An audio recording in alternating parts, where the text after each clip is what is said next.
In the heart of California's vibrant Central Valley, there is a center of learning that champions inclusivity and celebrates authenticity. A place where students develop the courage to pursue their biggest goals, the will to work hard when things get tough, and the heart to look out for others along the way. Stand State is where your hard work is recognized, your ideas are valued, and your individual strengths are celebrated.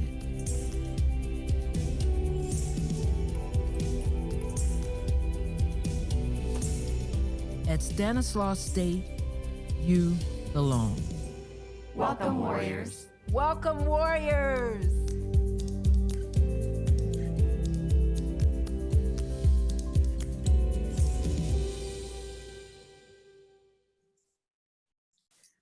Welcome, Warriors.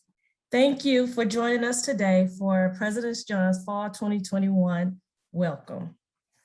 As we begin today, we will begin with remarks from ASI Student Body President, Senela Agassi. Good afternoon, students, alumni, faculty, and administration. My name is Senela Agassi, and I serve as the Associated Students, Inc. Student Body President. It's a moment of great privilege and honor to be welcoming you back to another year at Stanislaus State. Granted, this was not the welcome most of us had envisioned, but it is exactly what being a warrior means. We are resilient, meaning that when we are challenged, we rise above. We are exceptionally fortunate at Stan State to have an institution that provides so many incredible resources, even in a virtual setting. I want to take some time to highlight some of the things that ASI has accomplished this past year. The ASI Board of Directors passed 7 resolutions regarding their commitment to diversity, inclusion, equal treatment, and justice for all people, promoting the elimination of the WPST, requesting an extension of student services hours, supporting international students on campus, supporting undocumented students and the DACA program on campus, requesting the Career Center to consider coordinating multiple career industry fairs, and recommending academic colleges to develop standardized procedures for uniform recognition of students on the Dean's List. We also surveyed and approved an action plan to support student organizations on campus, host a mental health awareness week, hosted a campus ballot drop-off for the presidential elections, and worked with faculty to compose and approve of a shared governance statement among students, faculty, and administration to commit to meaningful consultation and mutual respect. Not to mention the incredible work that the Student Center has done, completing projects and murals within the building at both the Turlock and Stockton campuses, and getting ready to open its doors this fall for all of you to experience. I know that each department is working hard to deliver the same quality of services as before. I encourage you all to be gentle with yourselves and others because we are in fact all in this together. I want you to remember that you are a warrior. I now have the pleasure of introducing the next speaker, the Speaker of the Faculty, Marianne Height. Thank you. Thank you, Senela. I think Senela's remarks just highlighted how most of the faculty feel about our students and that you are amazing. And certainly the members of the faculty governance committees are really looking forward to working with the students this year. So thank you again, Senela. This past year has challenged everyone in our university community to communicate in new ways, to listen to each other more carefully, and reinforce the importance of creating an educational environment that is open and inclusive. I would like to introduce the person here at Stan State who has worked tirelessly to incorporate all of these factors into the creation of a community that is responsive and caring, and has worked to maintain the educational environment that consistently puts Stan State at the top of many university rankings. That person is Stan State President Ellen Junn.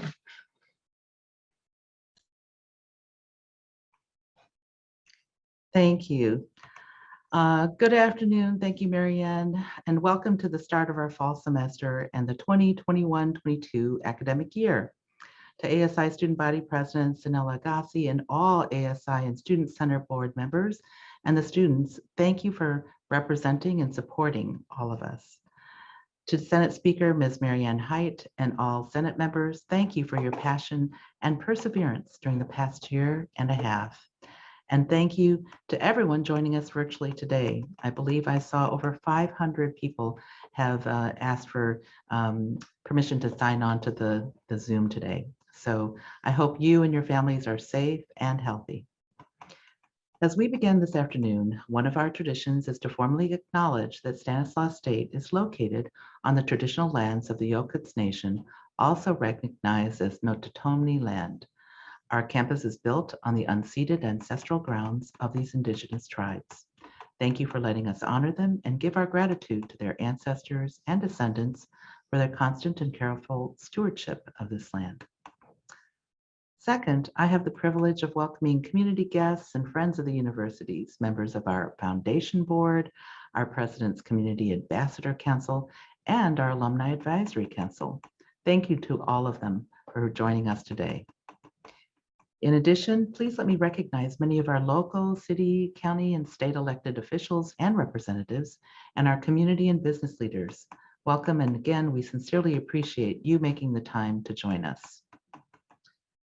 I would like to now ask you to join me in recognizing the members of my cabinet. So please turn your cameras on and wave when I call your name. Dr. Christine Erickson, Vice President for Student Affairs. Ms. Christine James, Vice President for Business and Finance. Dr. Gitanjali Kaul, Vice President for Strategic Planning and Enrollment Management and Innovation. Dr. Michelle Lottie, Vice President for University Advancement. Ms. Julie Johnson, Senior Associate VP for Human Resources, Equal Opportunity and Compliance.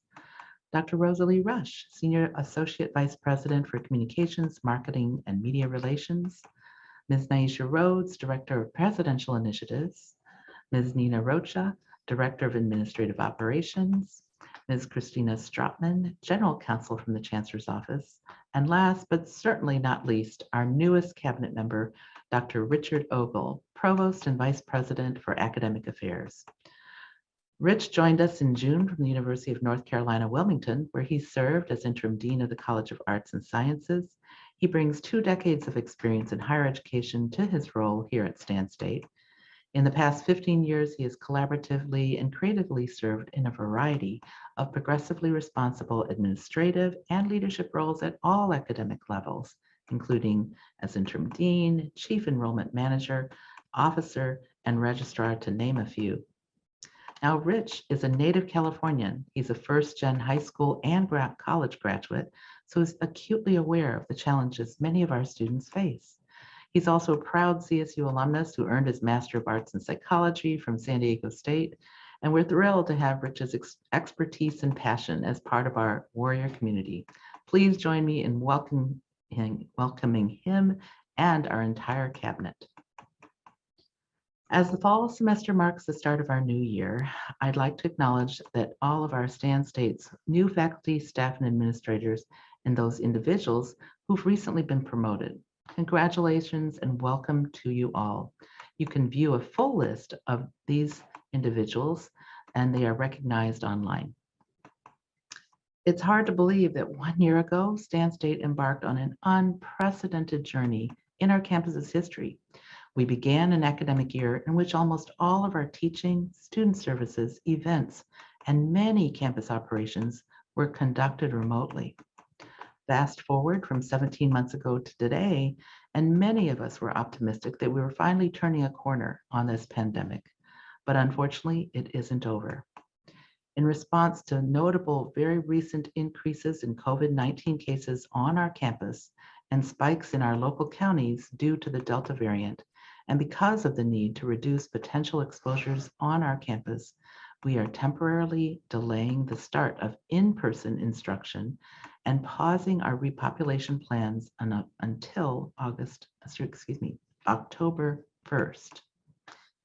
We appreciate your patience and your understanding as we continue to carefully monitor the situation and as we work very closely with our county public health departments and with others to ensure that all our students and employees can achieve full documentation of full vaccinations or exemptions, along with required weekly testing by the October 1st date, when we hope to resume campus operations and reopen many in-person classes back on campus.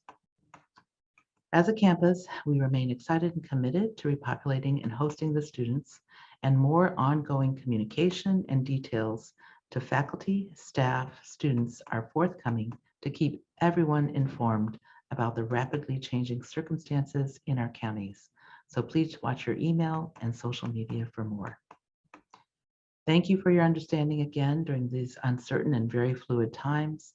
You have shown strength, perseverance, and care in keeping our campus strong, and you continue to show great care and compassion in being attuned to the needs of our students and to each other. We will continue to work together as we maneuver these ever-changing times. None of us thought that the pandemic would continue for as long as it has. Earlier this year, when vaccines became available, many saw the development as a promising light at the end of a long and arduous tunnel. We were hopeful that the vaccine meant the pandemic's end was near. Unfortunately, as I said, we have seen a sudden surge in the highly infectious Delta variant in recent weeks. Protecting the health and safety of our students, faculty, staff, and reducing the spread of coronavirus remains our priority. As an institution of higher learning, our mission is to provide students with a dynamic and holistic college experience. To be able to do that for students and for us to be able to collaborate again with our peers in person, we must be vigilant in following appropriate safety measures and guidance. With that, it is imperative to keep the following guidelines and requirements at the top of mind. Complete the daily self-screening form before coming to campus. If you are feeling sick, stay at home. Wear an appropriate face covering indoors at all times. And if you have not done so, please get vaccinated and upload your documentation now. Getting a COVID-19 vaccination is the best way to protect and maintain the health of our community. The CSU requires all students, faculty, and staff to be fully vaccinated by September 30th. Vaccines are available near the Turlock campus at CVS and Rite Aid by appointment or walk-in. And we will also be providing a pop-up vaccination clinic on campus soon. Check your email and our website for more information on dates, location, and times. The vaccination requirement does allow students and employees who qualify to seek a medical or religious exemption. These individuals will be required to participate in weekly COVID-19 testing, and free testing is available on campus. You may have noticed that the university has frequently shared safety guidance through the summer on various platforms, from email and social media to weekly updates and even videos. Provost and Ogle and I are collaborating and filmed a video that highlights these points, so faculty members can now share this quick video with your students. You may even have memorized this guidance by now, which is good because I cannot convey this information enough. We all play a role in keeping our communities and each other safe and healthy. Stan State is excited for what this fall will bring regarding our enrollment. Official data won't be available until after the campus census is officially taken in September, but here is a general outlook so far. Currently, 10,123 students are enrolled for this fall. This includes 1,025 first-year students and 1,357 transfer students. For your information, this fall, Stan State is offering 2,520 course sections, and this number has been consistent throughout the past 3 years. As of mid-July, there were 1,061 course sections that were scheduled to be in-person or hybrid, which is about 42% on campus. We have also received state funds to support the continuation of the System-Wide Graduation Initiative 2025, and our major focus is identifying additional interventions we can use to close equity gaps for our students. I introduced Rich Ogle earlier as our new provost, but there are several other new members of the Academic Affairs leadership that I'd also like to introduce. They are Terry Jones, Interim Vice President for Faculty Affairs, Dr. Haley Yee, Dean of Graduate Studies and Research, and Dr. Carrie Knudsen-Miller, our Interim Dean for University Extended Education and International Education. Welcome to campus.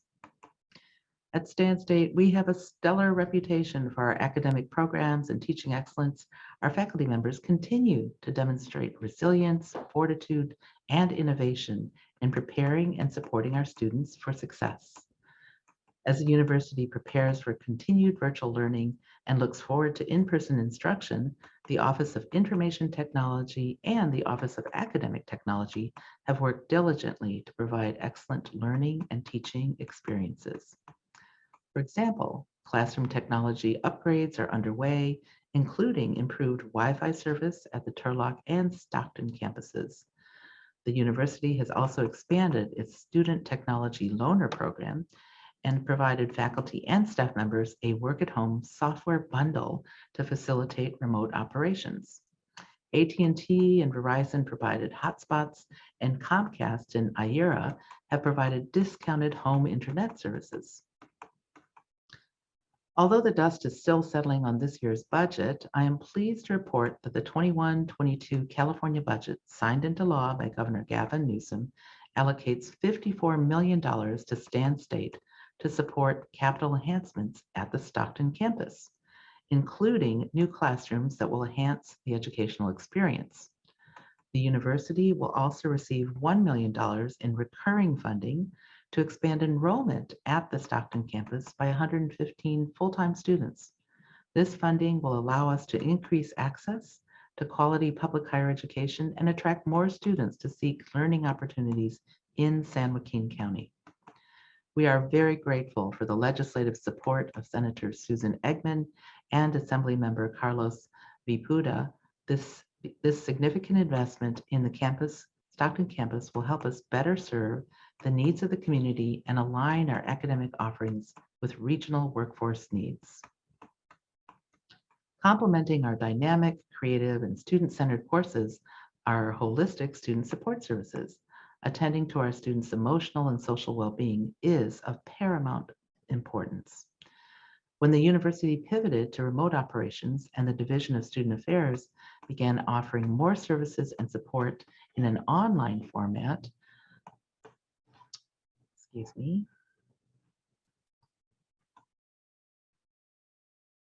in some instances, things began working better with Zoom. Departments were able to expand key access to key student services, and Stan State was able to facilitate collaborations across the campus and indeed across the entire CSU system. One example, we know that a segment of our student population experienced increased food insecurity during the pandemic. Those who attended classes virtually from home and who live in regions far from campus couldn't access basic needs such as our Warrior Food Pantry. Consequently, we formed partnerships with our sister CSU campuses. Now, a Stan State student living in Southern California who participates in online courses while living at home is able to access food pantry services at a CSU campus closer to where they live. Although courses were virtual, the Warrior Food Pantry remained open and served 645 unique students. In addition, at the Stockton campus, Basic Needs organized multiple pop-up food pantries that logged 173 visits by 64 unique students. Student Affairs also partnered with academic departments to provide co-curricular experiences for students in the Basic Needs programs.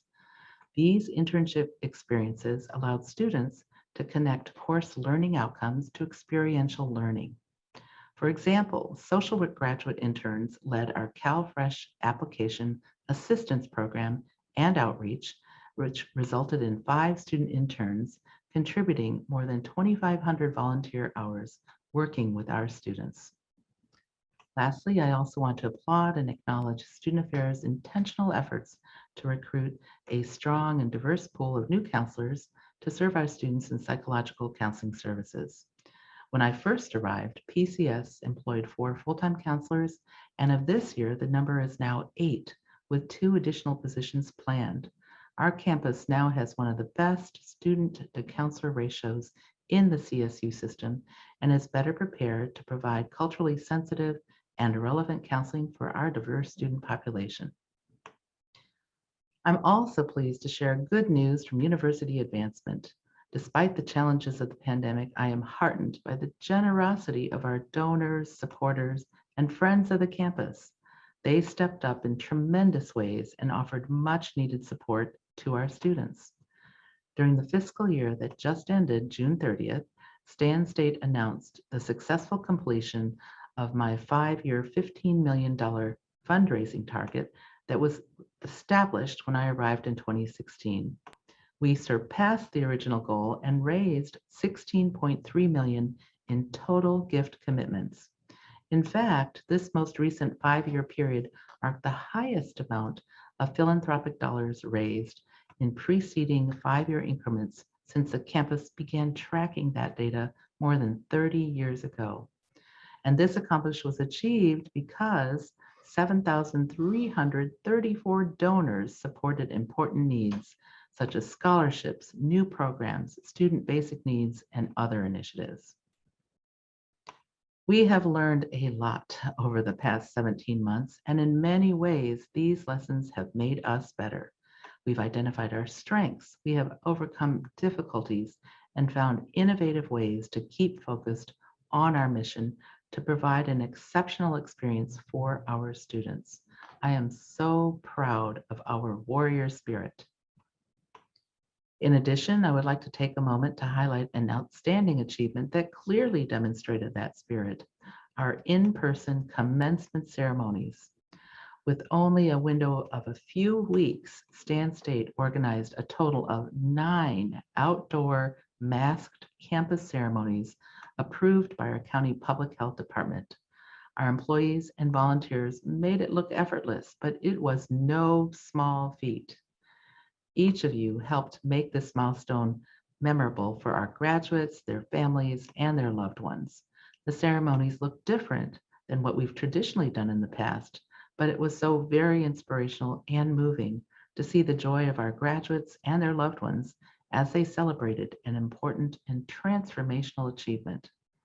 I want to offer my deep thanks and heartfelt appreciation to everyone who played a role in honoring the class of 2020 and the class of 2021. It was a monumental effort that involved many units across the entire campus. Many were involved, but I want to give special thanks to Jennifer Humphrey and Christina Stamper. Thank you for your tireless dedication. We have so much to look forward to this fall. We will also continue our Next Up Forward Thinking at Stan State series that launched last spring. Next Up highlights the incredible work, scholarship, and research by our talented faculty, students, alumni, and staff.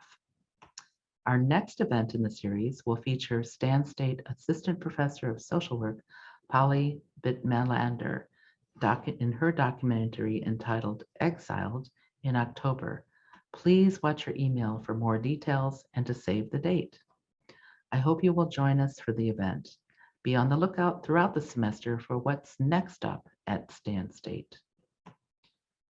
During the past year and a half, you've undoubtedly heard talk about the importance of taking care of ourselves and each other during these trying times.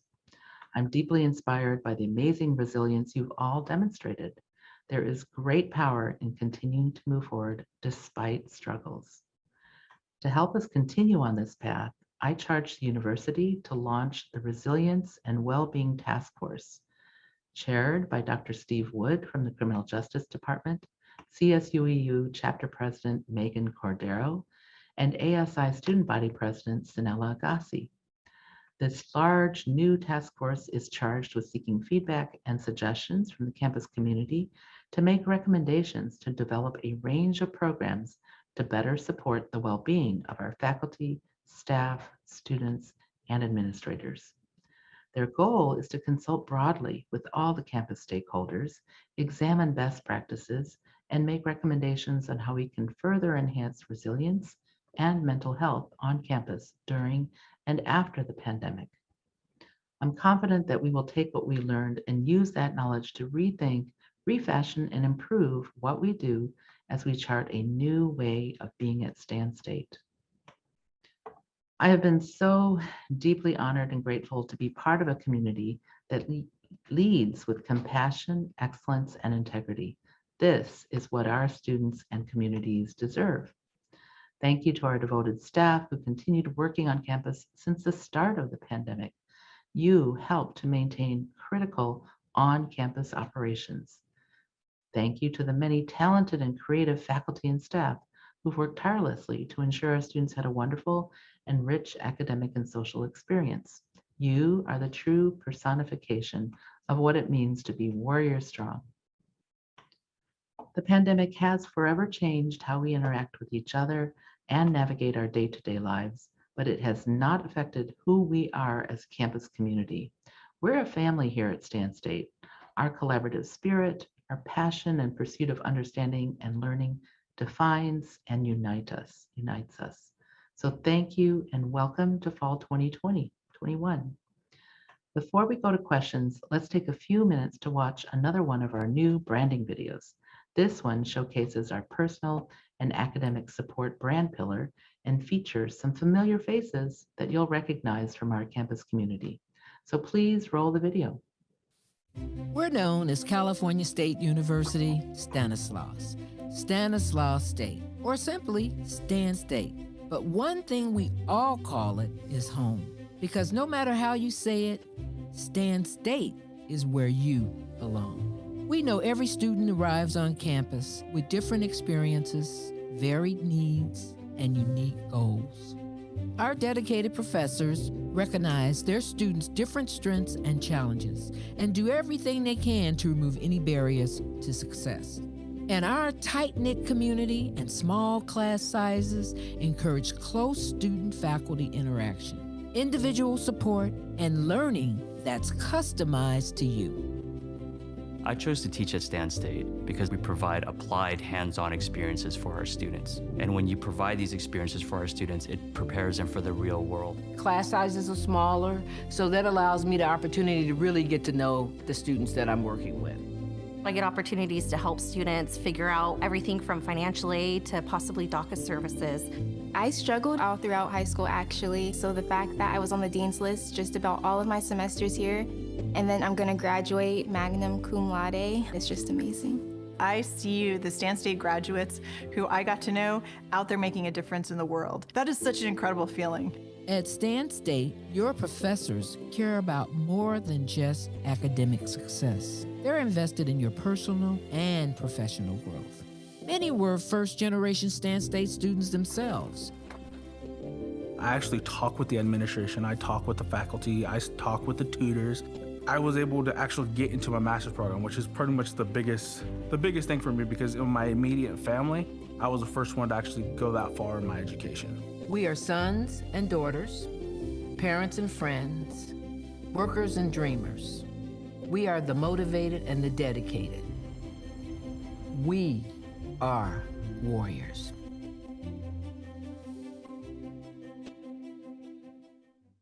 I hope you enjoyed our video, and what a beautiful representation of Stan State.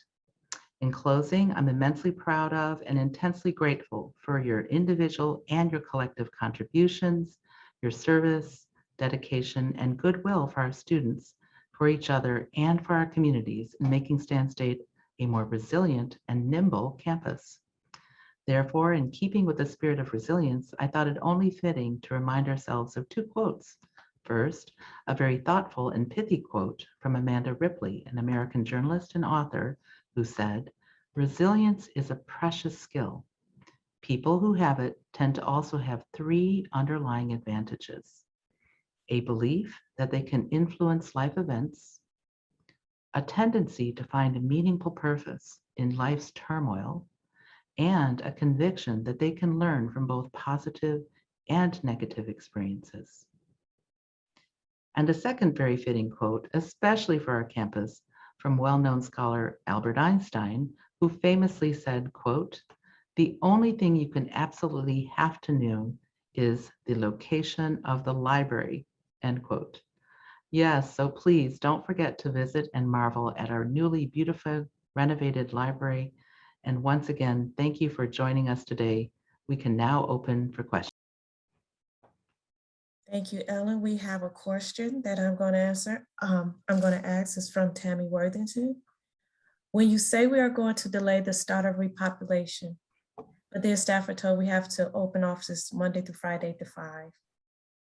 But faculty and staff are able to not have to repopulate. It appears staff safety is not as important as faculty and students. I don't believe this is your intent. My question is, why are offices being required to be open Monday through Friday, 8 to 5, instead of limited hours?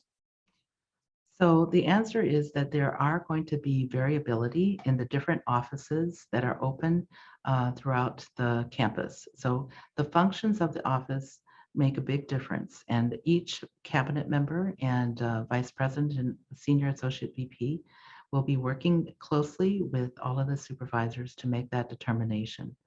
And so since this change has happened very recently, those discussions are going on right now and will be finalized in probably the next week or so. So be patient, make sure that you communicate intentions and issues with your supervisor and your cabinet members, because there will be variability. Some offices may have more slightly different schedules than others. And that's because the functions of each office on campus differ depending on the student needs, et cetera.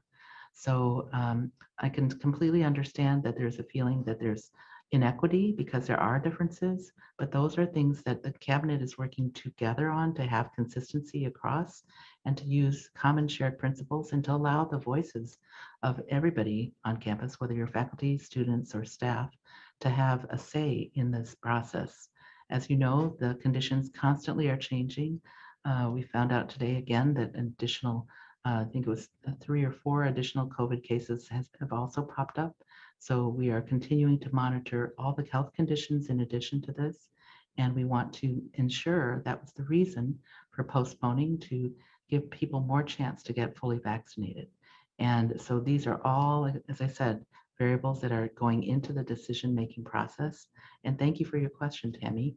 And as I said, the cabinet will be working closely with supervisors across the divisions to ensure that there is some consistency and equity across. But there will be differences, yes. Thank you. Thank you, Ellen.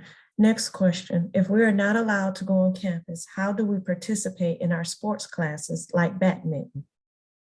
So within the athletics division, they have a very clear set of guidelines and rules.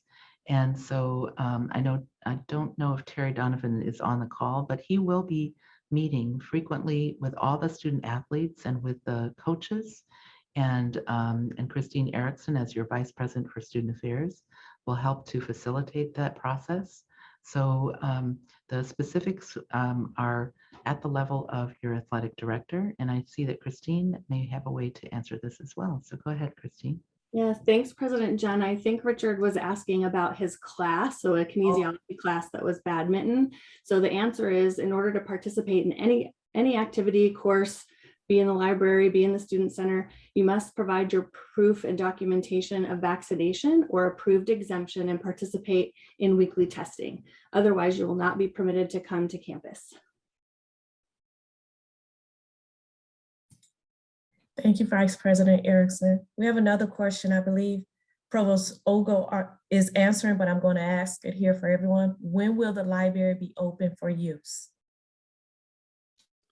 I'll go ahead and answer it live, although I was typing out an answer. And so that's a layered question because the library is many things. And so library services are going to remain virtual as they have been for some time up until October 1st.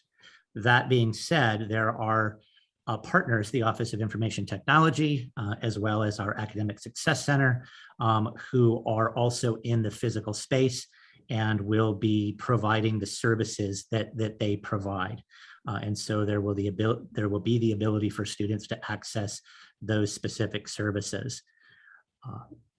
We are working right now on a plan to allow students to be able to access the spaces that will allow them to study and to engage in their online courses. And that is something that we've been meeting about over the last few days since we've made the decision to pause things, and we'll be rolling out a plan that will be communicated to faculty, staff, and students about the ability and the requirements around accessing those spaces for study purposes. Thank you, Provost Ogle. Next question comes from Stacy Sunai. Hopefully I pronounced your name right. Sorry if I didn't. Will you give student loan forgiveness to students because of COVID for student school loans? The Biden administration has stated there will be student loan forgiveness. Also, because of COVID, do you have response for the COVID Delta variant? So Gitanjali, I'm going to ask you to unmute, but what I would say to you is that the system is also studying the whole issue of loan forgiveness. And, we have to await word from not just the federal level, but also from the CSU Chancellor's Office level. So we will be studying this as options, and I'm going to let Gitanjali also provide a little more detail. Yes, we are working on this issue. There is a chance that we might be able to provide certain level of relief in cases where we have outstanding debt for students, but we still need to verify many things across the system, including making sure that even within our campus, we are not providing the relief from multiple divisions for the same issue. So for example, housing, if it's been covered, then we need to review our balances and debt to make sure that we're accounting for that. So give us another week or so, we should be able to provide certain amount of relief. Thank you, Vice President Call. I believe this question is for Vice President Erickson. Is there an update on meetings for student orgs on campus? So there's not yet an update on that. The events work group met yesterday to talk about considerations for on-campus indoor and outdoor events, and they are in the process of making recommendations to President Junn. So we're hopeful that we will have more information on that very soon. Thank you. The next question is from Shirley. If something were to happen to cancel repopulation and make the entire semester online, when would that decision be made? Could it happen at any time, or would students receive adequate notice? Well, our goal is always to give as much notice as we possibly can to students and faculty and staff. Obviously, we can't tell the future, and as you all experienced when you were here 18 months ago, that the entire system pivoted to closure. And so what I would tell you is that we are monitoring every day, working very closely, as I said, with our health department, and trying to provide enough guidance and information to people should that happen. The good news, of course, is we've done it once before. We hope we never have to do it again. And we are going to stay positive and just keep watching the data. And if we can get everybody vaccinated, and for those with exemptions, getting their testing weekly, then that helps safeguard our campus in a way that is even stronger than that we experience in our county. So the hope is that by doing that, if you can get your vaccination uploaded into the system, so I can see every day the growing numbers of faculty, staff, students who are getting vaccinated, the closer we are to getting a little bit more safety while we're on campus together, that if we know that that's the case. So if that continues, then it's hopefully not going to be as likely that we will have additional outbreaks, and that's what we're shooting for. And so again, thank you for continuing to work with us on the COVID safety requirements and constraints. And as soon as it looks like things are getting problematic, we will absolutely try and let you know as soon as possible.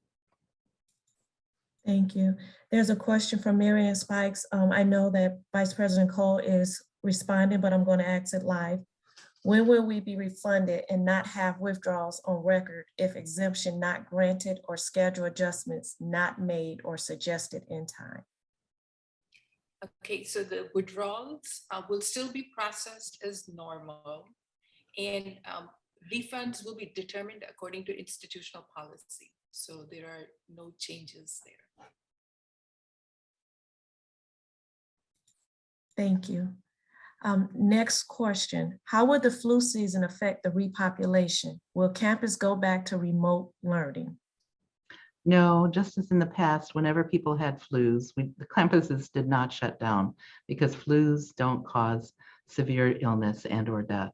So that's not something to worry about. Obviously, you should still go get your flu shot, but stay tuned for CDC information on that. And so we will continue to watch just COVID cases. And as people get sick, everybody gets flu occasionally, but that is not a reason to shut down the campus. The COVID is the reason for that. Wonderful. Are unvaccinated faculty, if they have an approved exemption, permitted to teach face-to-face? If so, are students allowed to ask or learn their instructor's vaccination status? Yeah, go ahead, Rich, and then Julie can follow up. Sure. So as we have discussed across our communications, we are taking a layered approach to reducing the risk for faculty, staff, and students. And so obviously vaccination is a part of that. So is the daily health screening, which if you answer any of those questions in the affirmative, we ask strongly that you do not come to campus. Wearing masks indoors as another form of protection. And obviously the vaccination is an important part of that. As the individual who asked the question notes, that there will be faculty as well as staff and students who have a medical exemption or religious exemption. HIPAA laws do not permit us to disclose those individuals who have an exemption and who are unvaccinated. HIPAA is a federal law that protects healthcare information. And so an individual who may ask that is asking for information that by law they're not in a position to have. And so we will do our best to ensure that the layered protection strategy is in play. Because it is the case that there will be individuals on campus engaged in face-to-face learning who are unvaccinated because they have a medical exemption or a religious exemption. And my guess is that when we look system-wide, the faculty are among the highest vaccination rates in the over 90th percentiles in those with exemptions. That again, the academic affairs will be working individually with faculty as well. So we're going to try and take all those factors into account. So thank you for your question. Wonderful. What percentage of faculty and staff are vaccinated? Well, that's why I said to you all in today's message, get your vaccination and log it into the system now. The sooner that you can tell us, the more we can give back data. The question is, are both HERF dispersed? And so what I would say to you is that every day the rates are, continuing to change because not everyone has uploaded their vaccination status yet. So that's why I'm urging everyone, after you watch this fall address, please consider going online, logging in your information, and then we'll have the most up-to-date information on what is the status.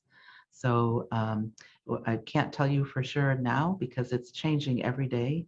And especially as we get closer to classes coming back online in another week, that we'll have more accurate data. So please stay tuned and we'll continue to monitor and give progress reports as we go forward. Thank you. Next question is actually for Vice President Cole. It is from Krishan. Are both HERF disbursements out for students? Many students from spring 21 haven't received their money or notice yet. Okay, Yes. so I'm going to ask VP Christine Jones. And I can answer it. Oh, okay, great, thank you. Both for spring 21 21 and summer 21, the HERF disbursements are out. And the process that was used for putting them out is on our website. But if you have some exception and want to check up on a student, please do reach me. And I think I'll answer the message with an email so you know where to go. But those 2 disbursements have gone out. Yeah, so please email Vice President Gitanjali Kaul. You can find her email in the email directory. Thank you. Will students be provided with hotspots and laptops this semester? Mm-hmm. I believe that's for CJ, Vice President James. Yes, just as we did last year, we have continued our competing loan program, which includes laptops and hotspots. We also have programs for low cost broadband for students as well. And that information can be found on the OIT website. I will find that and put that link in the chat for everyone. Thank you. President Junn, there's an update to a question earlier. Someone wanted to know how many faculty and staff have been vaccinated. And at this point, we've been told that 70% of administration and staff have reported being vaccinated in our survey. Mm-hmm. So I wanted to make sure we shared that. Thank you. And as I said, that 70% is for people who've uploaded it as of yesterday or this week, but not everyone has uploaded their information. So it's possibly quite higher. That's why I'm saying if you've gotten vaccinated, please log it into the system so we can have accurate, up-to-date numbers. And students, that's true for everyone, faculty, staff, and students. Thank you. Is there a procedure in place for what will happen if we receive the news that a classmate, professor gets tested positive for COVID? Mm-hmm. Yes, so that process is a joint process that's governed by our local health department here in Stanislaus County or San Joaquin County. And when a person tests positive on a PCR test, that result triggers and that person's name and information is triggered into the Department of Public Health. They then launch a contact tracing investigation, and simultaneously they log in and contact our campus, our infectious disease response team coordinator, Kelly Marshall, and she then immediately initiates a process by which we contact all the individuals who've tested positive, usually within a 24-hour period of time or less, and let them know, start the investigation. Where have they been? Whom were they in close contact with? And it's a long interview process and to get all the details. So that's why you see the emails that come out when someone does test positive. That information is shared with the campus, and even with the details of which buildings were they in, which rooms were they in, and so forth. And all the individuals who they were in close contact with are then contacted by our infectious disease team, and they are notified about you were in close contact. So you can then take provisions to go get COVID testing or to sequester and isolate, and all of those protocols are then given to you should that happen. So these processes have been in effect for 18 months, and we've been a relatively safe campus. We have among the lowest COVID test cases in the system of all 23, and but this is all set up from the very beginning, and so it will continue as we continue on into this fall semester. So good question, but we have it covered, and it's been running for 18 months. So thank you. Thank you. I believe there Ellen, are. Can I add a little bit to that? I just want to remind people too that if they test positive, it's faster if they report to us that they've tested. Going through the county sometimes takes a couple days. So if you reported positive, please fill out the COVID reporting form. That will be even faster for us to get that investigation going on campus. Thank you. Good point. Thank you. Thank you, Vice President CJ. Thank you, Vice President James. This next question is for you as well. This is from Tiffany Goulet. Will there be refunds for students who have already purchased a parking permit? Thank you for that question. There will be. So OIT and the Parking Bureau is in the process of making a form where people can request, and it will be We will be emailing that form for people to request that refund directly to the people who have already purchased their permits. So give us a couple more days. As you know, we have a lot going on, and this decision was just recently made. So as soon as we have that form ready, you'll see it in your email. So please watch for that if you've purchased a permit in your email.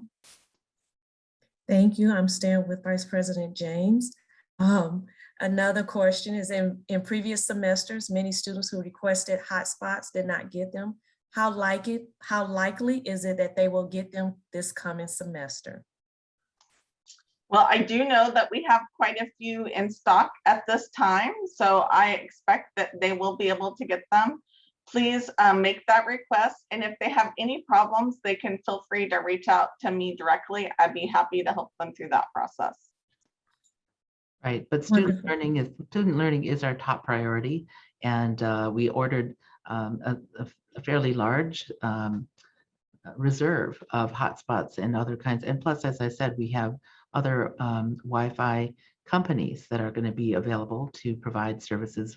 Hotspots can sometimes be a little bit unreliable in an individual home, so we have explored more effective means as well.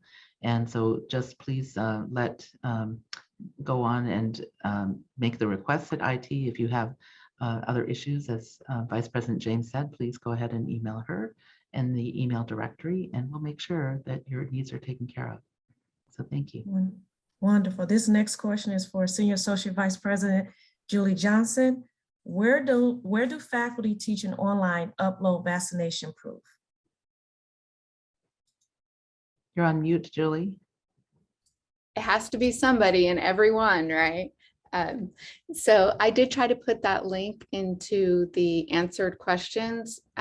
So I'm having problems putting it into the Q&A, but if somebody can put it in there, it is on our COVID-19 and campus updates website under the link employee vaccination certificate process. Thank you. Next question, will there be disinfecting protocol when we resume, presumably in October? Are students responsible to disinfect the areas they wish to use, like desks and study tables?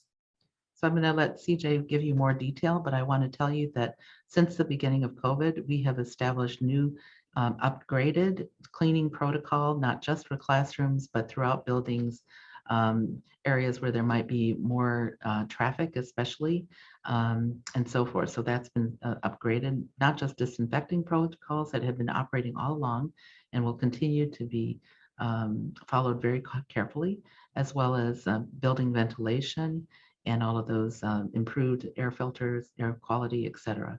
So CJ, can you talk a little bit more about the classroom disinfection? Yeah, and I just do want to remind you, if you go to our COVID-19 webpage, there is detailed information about all of the cleaning, as President Junn said, cleaning, building, ventilation, all sorts of protocols that we are going into place.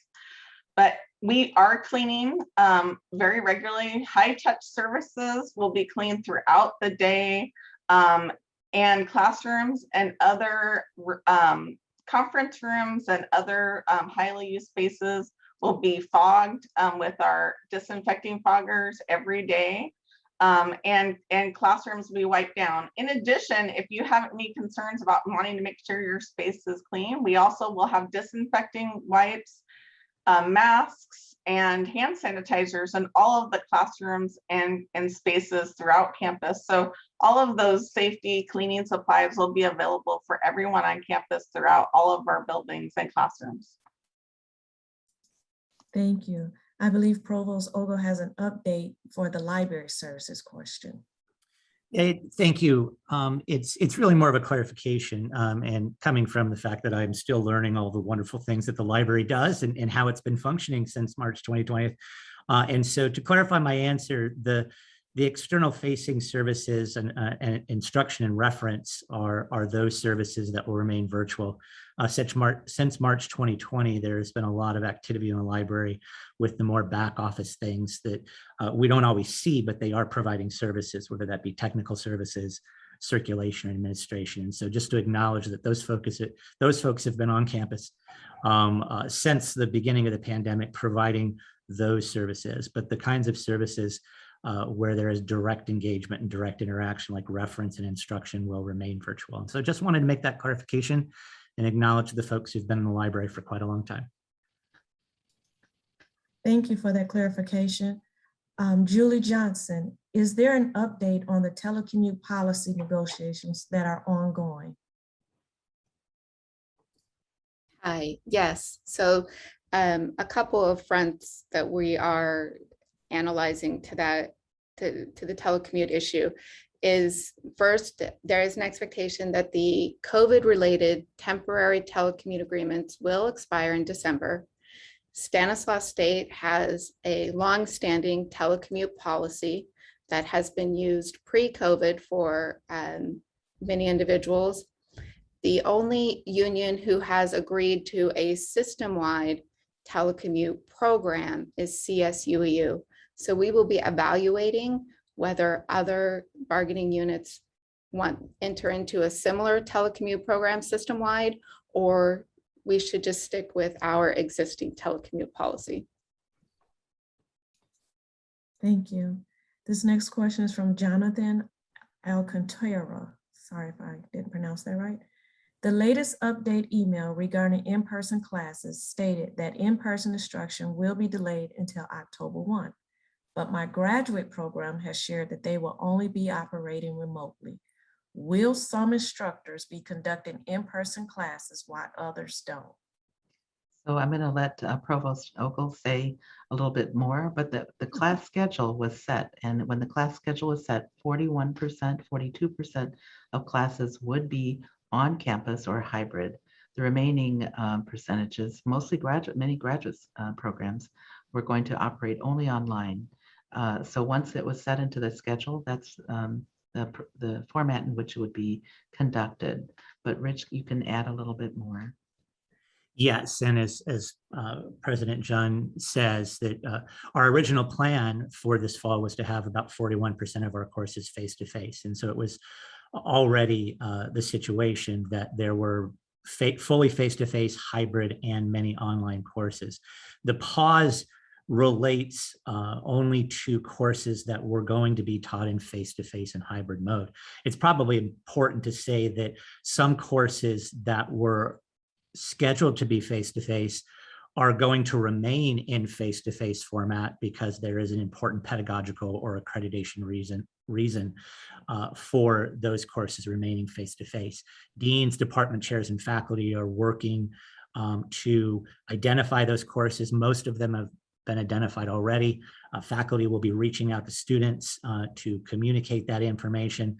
And it will be the case still, even with this slowdown, that there is the possibility that students will have some courses that are online and some courses that are virtual, which is why we have been working with our partners in facilities and in student affairs to identify spaces where students can access a comfortable and a fairly private space, or at least private enough space to go from a face-to-face course to an online course without having to travel too far and risk being late or absent. And so overall, yes, you will be, there is the possibility of taking hybrid face-to-face and online courses, and faculty will be communicating that out as we open the semester.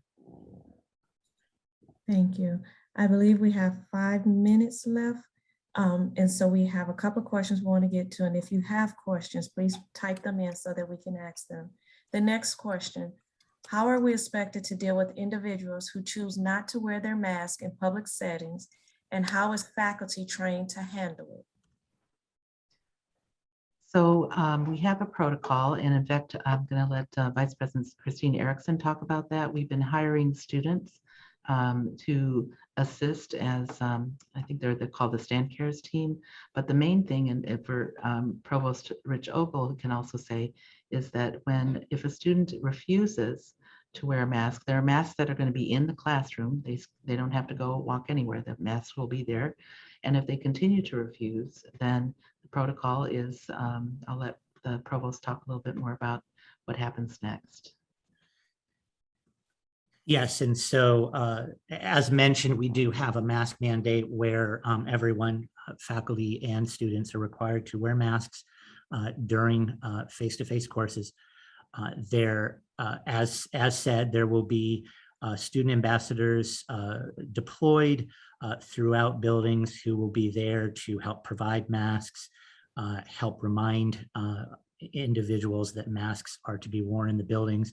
There will be masks located in and around all classrooms. If an individual comes to class without a mask, there is a series of actions that we have worked with faculty. A group of faculty has put together some guidance for their faculty colleagues that will be put in the syllabus of each class, and our hope is, and our encouragement is, that faculty will review that.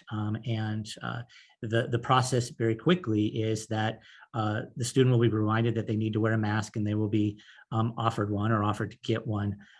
If a student has ongoing concerns or refuses to wear a mask, then there are a series of steps where that student will be asked to remove themselves from the classroom. Again, if that were for some reason to escalate, we have the ability to dismiss the class. Ultimately, what I think is important to understand is that when someone does not comply with the mask mandate, there are a series of steps that are connected to the student handbook and the student behavioral protocol that can come into play that require us to do our due diligence. But we have those policies on the books, and they will be used in the hopefully rare situation where an individual continues to not comply with the mask mandate. I'll finish up by saying a couple of the questions earlier related to this, in that if students have that level of concern or desire to not wear a mask, it's best right now to engage with your advisor to identify the other opportunities for you to take classes, most notably online. And so please get out ahead of that. And if there are those kinds of concerns, work with your advisor. And we have the ability to, at this point in time, accommodate a lot of situations where we can make sure that the community is safe and that you are getting the courses that you need.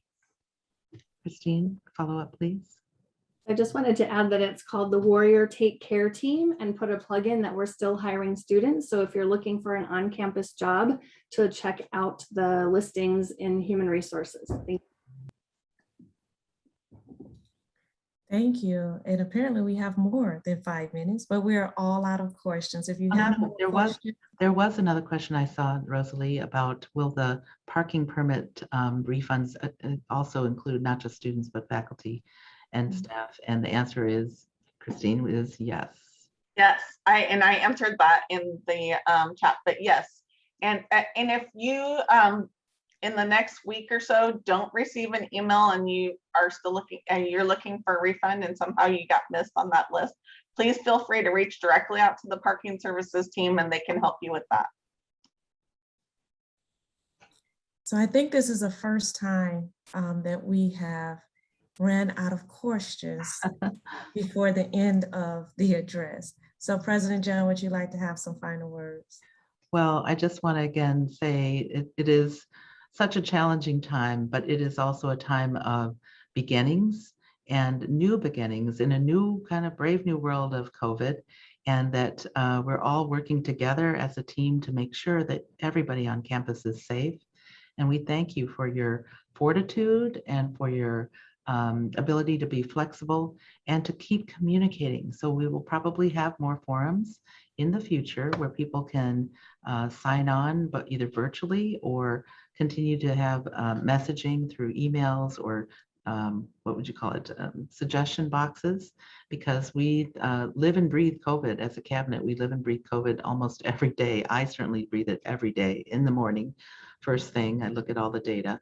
So it is something that's here, and we're going to get through this together, but we never want to lose sight of the fact that we are Warrior Strong, and this is Stand State, and we are here to make a great experience for everyone, So please continue to keep us informed. Let us know what you're thinking. Let us know how you're feeling. And as I said, we're going to try and figure out additional programs and mechanisms to do resilience and well-being, how to make our lives less stressful, both physically and emotionally, psychologically. So these are all things. If you hear of great programs elsewhere, let us know. There are 3 co-chairs, a faculty, a staff, and a student co-chairs there. And we're going to look at all the different ideas about how to build a post-COVID world, a new way to make Stand State even stronger. So continue to stay connected. We'll continue to send out information. Don't ignore your emails. There's all kinds of stuff coming, and we never know what's going to be around the corner. So pay attention to social media, to your emails, and stay connected when we have these forums or other opportunities to have communication.